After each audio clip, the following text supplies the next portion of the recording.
Alright, to disassemble the carbine, alright, clear the weapon, which all of these were cleared. Now like I said, this one, we have to make sure we rotate this cover, like with any of these single shots with a dust cover. Make sure you rotate it to where it's lined up to the notch, or you're going to have trouble like somebody did and split this. Alright. Then,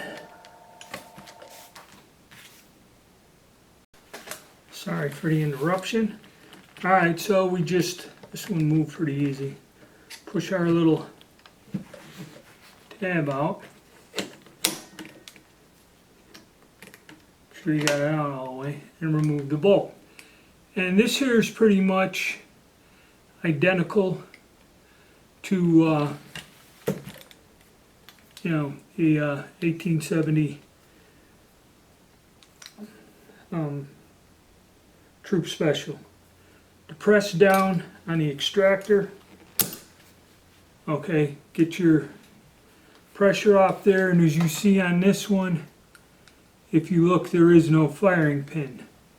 This one had the firing pin snipped on it, okay, and that's how you could tell. You see it's not there.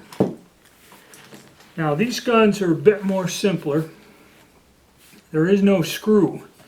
There is this band spring that locks into the front nose cap, band, whatever you want to call it. You depress this and pull this off.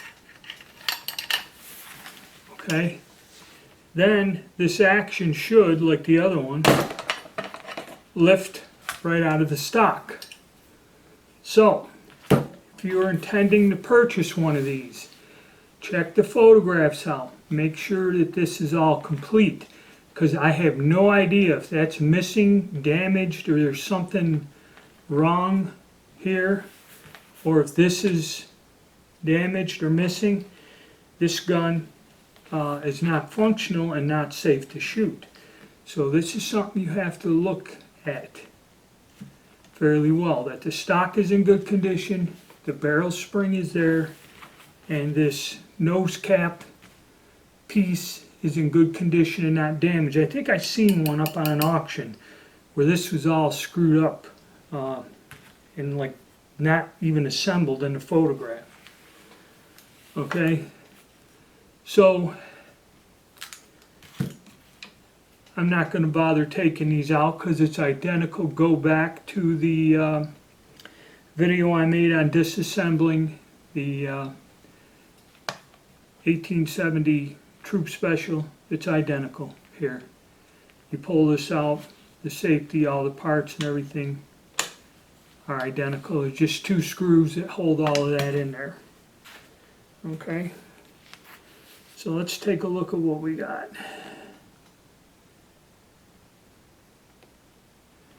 We have an assembly serial number that matches 6992 on the bottom. There's a couple stampings on the bottom of the barrel. Now these were blued. After a certain point of time they were blued. And the date on this one, 1885. But unlike the earlier guns, there is no serial number on the receiver. 54 stamped on this,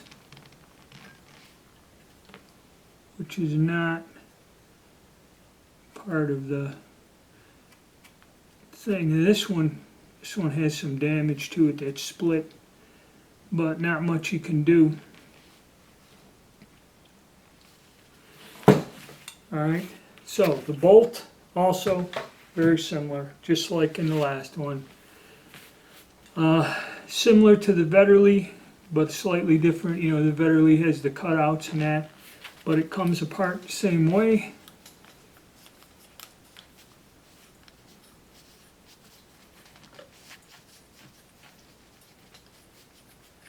Take off the cap, spring,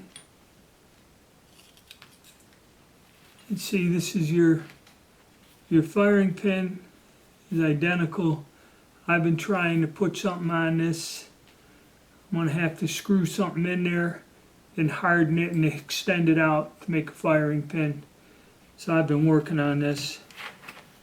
Have your bolt handle, which there's some serial numbers on it.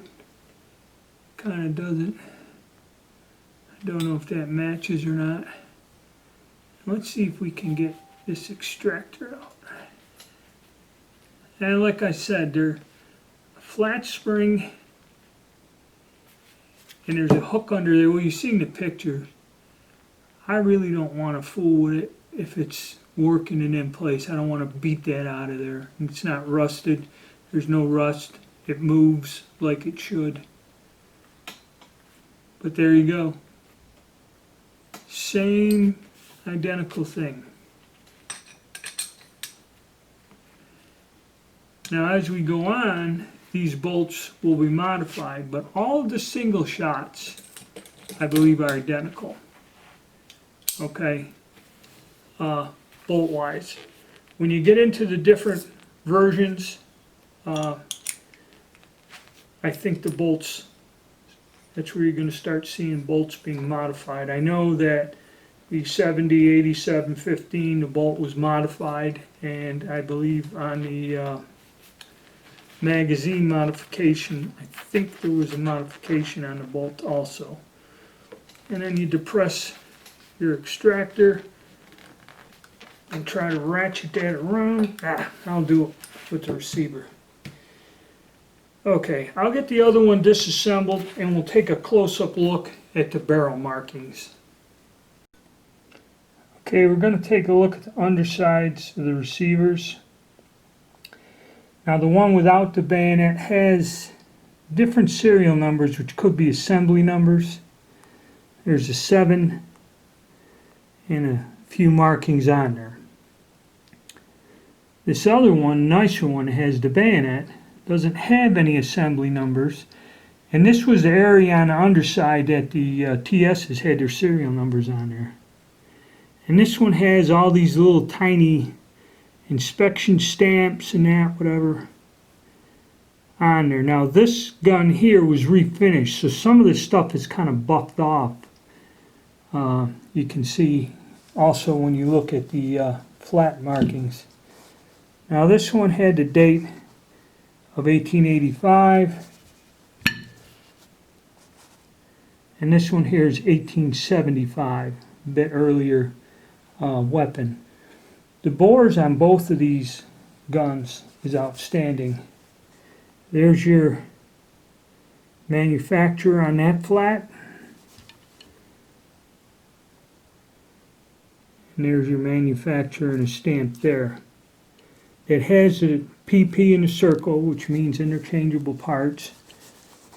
That's basically what that stamp should look like right there. And there's some other marking that's kind of worn out of there. And we'll look at the markings on the other two sides. Okay, now this one has a symbol stamped there, your serial number, and your PP. This one here doesn't have anything stamped there. Serial number and the P, interchangeable parts. And that's about it for these. The one nice thing about these guns is they have all these little different stamps and markings that you can research and look up and try to figure out what they mean. I know the two troop specials, you couldn't really see it. There wasn't nothing there to see actually. And I believe that's the reason is the one is so worn on the top, the older one, that all the markings are worn off. Well, let's get them back together and wrap this up. Okay, like I said, I didn't take the trigger and safety mechanism out, just the two screws. If you watch the other video, it's the same identical thing. Okay, so got our stock. And you got your hook that goes into the little square hole in there. and you just gotta make sure. Okay, I moved the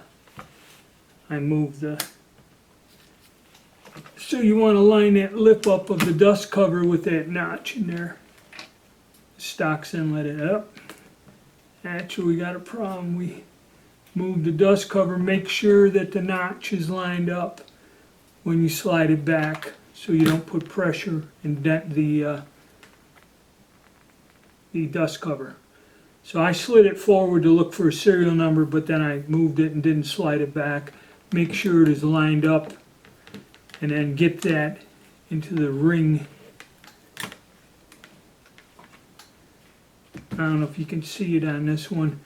There is like a groove cut down in here where this lip of the dust cover sets. Okay, so that moved again on me. Line that up, and then it just should drop right into place.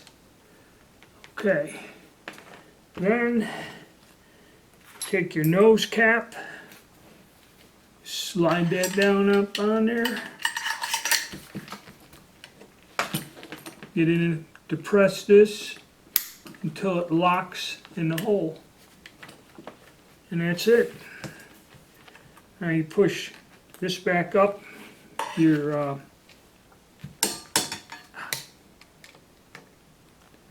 wedge, just like on your Swiss Vetterlies. Get your wedge up,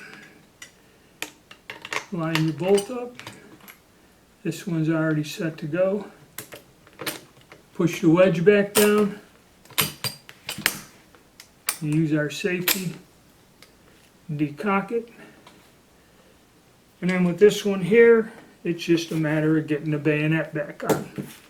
But basically that's your assembly and disassembly for the carbine. A little bit simpler than the Troop Special. You just depress this, no screws, nothing to screw with, and if you took out the trigger guard and mechanism, you would have the same identical parts. Now, that's about it. Like I said, you check your firing pin, your bolt, and this nose cap junction with the stock is all that holds the gun together. So this is a critical thing to inspect and make sure everything is correct, not rusted, broken, or screwed up.